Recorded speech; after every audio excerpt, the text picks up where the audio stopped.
that actually what we're trying to do, I mean obviously Councillor Downing is more than capable of speaking for herself, but and will. But we are absolutely clear that in Cheshire West and Chester, we won't be designing our services by Ian Whitehead or one of our heads of service sitting privately in a room in a corner and deciding how everything is going to happen. We are having the 1st of October, which is also Older People's International Day, and perhaps you'd like to say a bit more about that.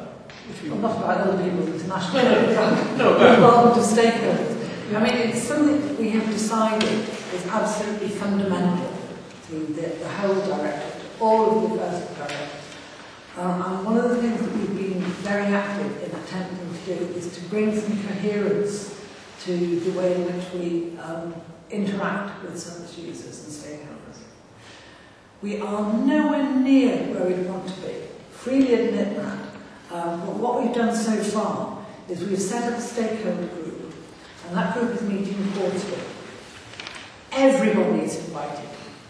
Anybody who has even the remotest interest in adult social care and health is invited to attend.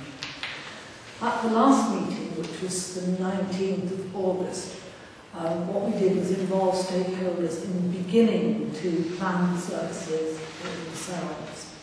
They were invited to express views on the 3 themes that the Policy Development Board is looking at, and they selected members to be part of those Policy Development Boards, and they selected their 12 stakeholders to come along and to begin to formulate strategies for how it's directed.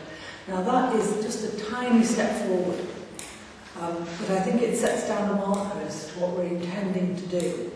That what we're intending is this new word, co-production, that everything we do will be between all of us, not the directorate saying this is what we're going to do to you or for you, but saying help us plan together and we will shape the services that you need. If I could just add to that again, on the same theme, my colleagues from behind have just passed me a couple of little notes. There's events where we'll be talking to people who use social care services to consider the ways in which our learning resource network can work more effectively with carers and users. A whole range of events across the whole of the old Cheshire, but 23rd of September at Chester Guildhall and 30th of September at Winsford Lifestyle Centre.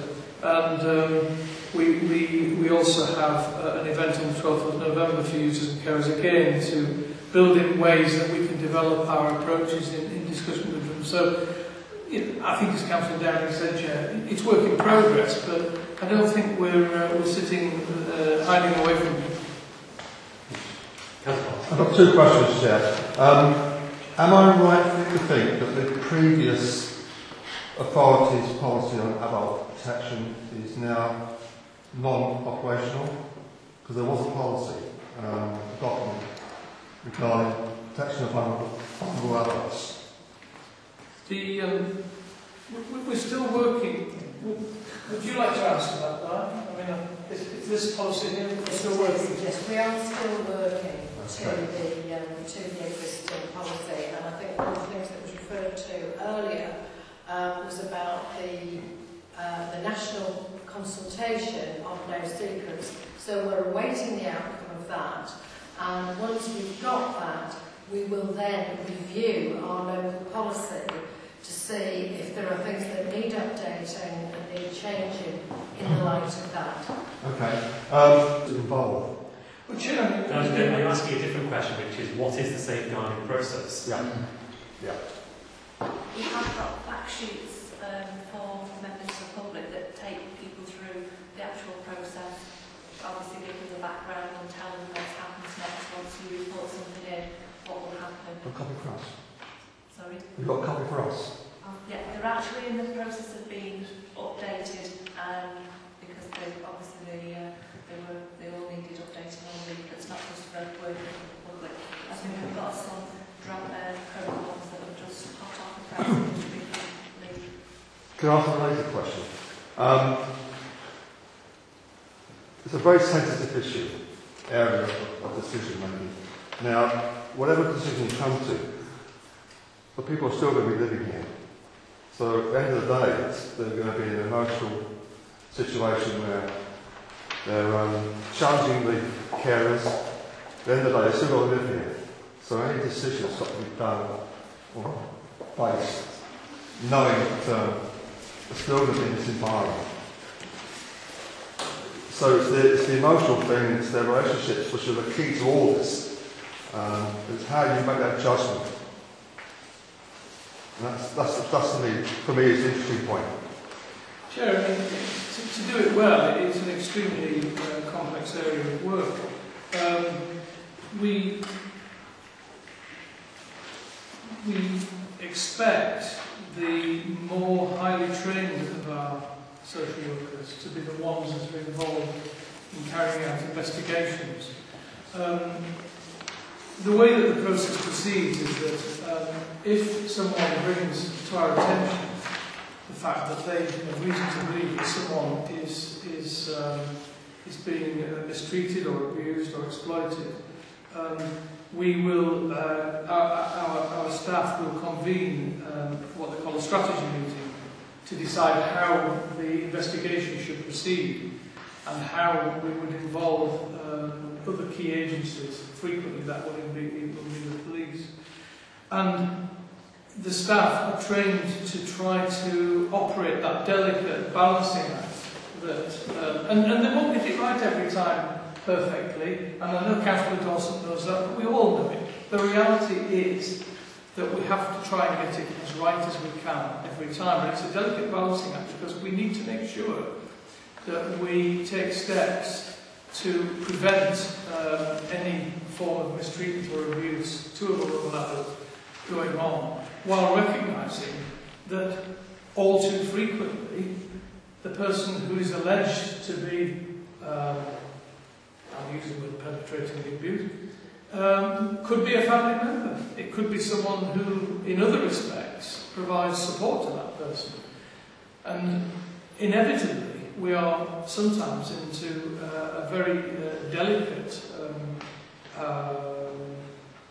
application of judgment. So it's about establishing the facts and then attempting to make a rounded judgment about what the best thing to do in a given situation is. So it's very hard to give an actual formula in this field, because once you prescribe a formula and you take away the ability to make judgments from people, you can be into quite big mistakes. So just come back. Basically, from schools and from whatever sources you've got, and also the results. Yeah. What have we actually done about it? That's the most important.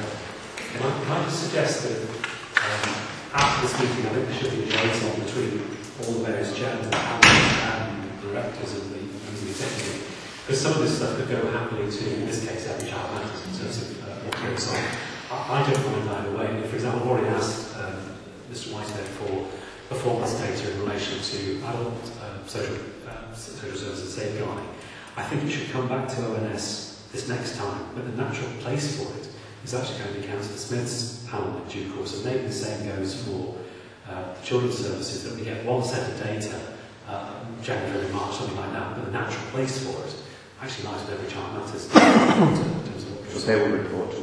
Indeed they would. Do I go to Councillor Johnson next? Fantastic, the show is yours. Right. Oh, I have a couple of comments and a couple of questions on the report. I'm not going to tell you what the reports come to the report that the children have written, but one comment that did come out from some children in foster care is, we don't know why they're there. Nobody has told you. These are children in our care, we don't know why they're there. And I felt that was very sad for a youngster not to know why they're not with their family. So that's a comment.